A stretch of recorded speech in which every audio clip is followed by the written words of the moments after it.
Madhya Pradesh cabinet की बैठक आज वल्लभ भवन में माननीय मुख्यमंत्री शिवराज सिंह जी चौहान की अध्यक्षता में संपन्न हुई, जिसमें अनेक निर्णय लिए गए।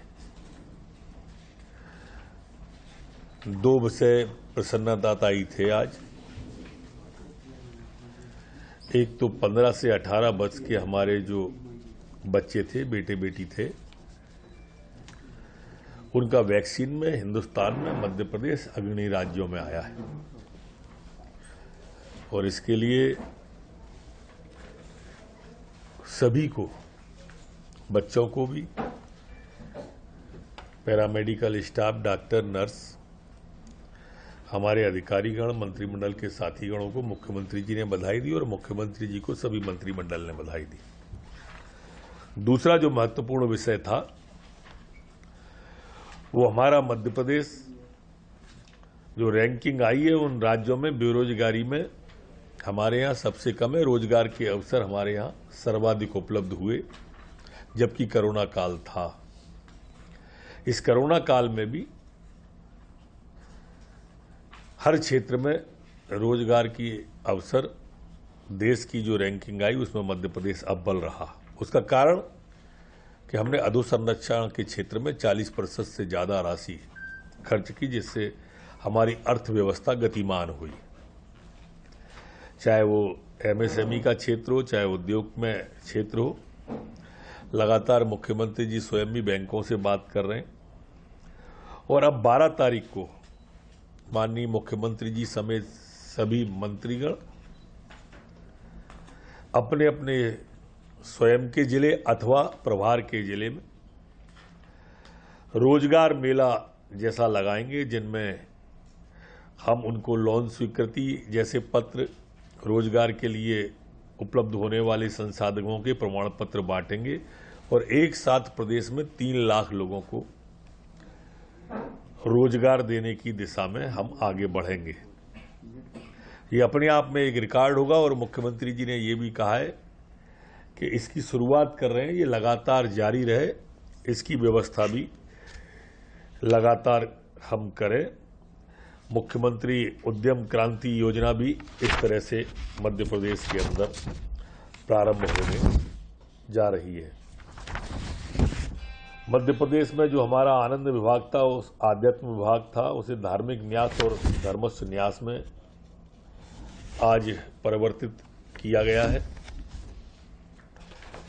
आज कैबिनेट के अंदर जो महत्वपूर्ण निर्णय अन्य हुए उसमें strengthening teaching learning and results for status STARS जो इस कार्यक्रम का नाम है, उसकी क्रियान्वयन की सैद्धांतिक स्वीकृति आज मध्य प्रदेश में कैबिनेट ने दी है। मध्य प्रदेश अब उन प्रमुख 6 राज्यों में शामिल हो गया इसके बाद में, जिनके अंदर यह योजना लागू की जा रही है।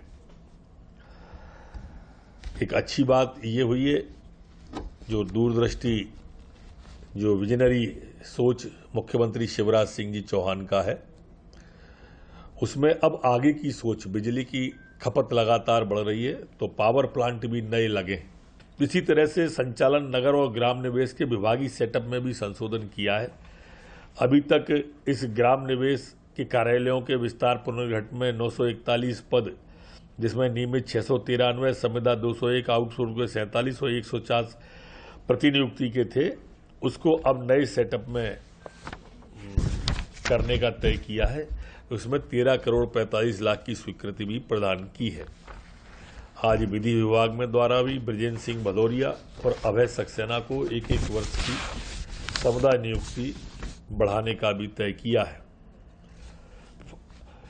आज मध्य प्रदेश के अंदर धान, गेहूं, छोटे अनाज के उपार्जन और खाद्य विभाग के लेकर इसमें जो विषय था कि हमारे यहाँ पर अभी केंद्र सरकार हमारे उपार्जन को उठाती है, हमें बैंक से लोन लेना पड़ता है, अन्य जो दिक्कतें आती थी उसको ध्यान में रखते हुए अब हमने मुख्यमंत्री कृषक फसल उपार्जन सहायता योजना लागू की है और इसमें राशि का प्रावधान कर दिया है। तो अब राज्य सरकार ने राशि का प्रावधान मुख्यमंत्री उपार्जन सहायता योजना लागू करने का उन्होंने तय किया है। आज पशुपालन और डेयरी विभाग के अंतर्गत पशुधन एवं कुक्कुट नस्ल विकास पर उपमिशन, चरी चारा विकास उपमिशन और इनोवेशन तथा विस्तार उपमिशन को भी कैबिनेट के द्वारा मंजूरी दी है। ये एक बड़ी महत्वाकांक्षी योजना है। ये भी रोजगार की दृष्टि से काफी महत्वपूर्ण योजना है। इस पशुधन मिशन योजना के क्रियान्वयन की सहमति मध्य प्रदेश ने दी है। इसमें हमारे बकरा, बकरी, भेड़, कुक्कुट, गाय, बैल, भैंस, इन योजनाओं को, चारा योजनाओं को, इसमें सब में रोजगार के अवसर सीधे किसानों को फसल के अलावा भी देने का राज्य सरकार ने तय किया है। चिकित्सा महाविद्यालय भोपाल, इंदौर और रीवा, ये भी बहुत महत्वपूर्ण निर्णय है।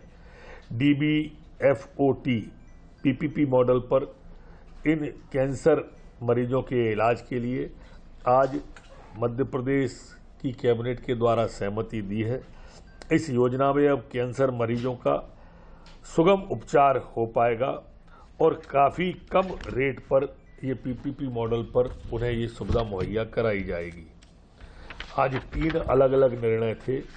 इन 3 निर्णय में जो हमारे ई-नीलामी के द्वारा जो वाणिज्य कर विभाग की भूमि जो अंबेडकर चौक बालाघाट में थी, आज 7,21,71,000 में मेसर्स अभिनव कंस्ट्रक्शन को देने का तय किया है। दूसरा ब्यावरा बस डिपो परिसंपत्ति है, उसमें 12,80,00,000 रुपए में देने का तय किया है। ये सब बोली से अधिक आई है राशि और ई निविदा हुई है। ई निविदा में बोली में शामिल हुए 100% राशि जमा करने के बाद में इनको दी जाएगी। इसी तरह से मुरैना शहर के अंदर वार्ड क्रमांक 13 जौरा खुर्द जमीन का जो था उसे भी 68,35,00,000 में देने का 100% राशि के बाद में जमा करने का तय किया है। और ये कुटीर और ग्राम उद्योग की मदल महल 15 नंबर वार्ड जबलपुर में इस भूमि को 8,03,41,000 रुपए में देने का तय किया। ये भी उन्हीं शर्तों में है जो प्राइज रिजर्व थी, उससे अधिक बोली आई और 100% राशि जमा करने के बाद में दिया जाएगा।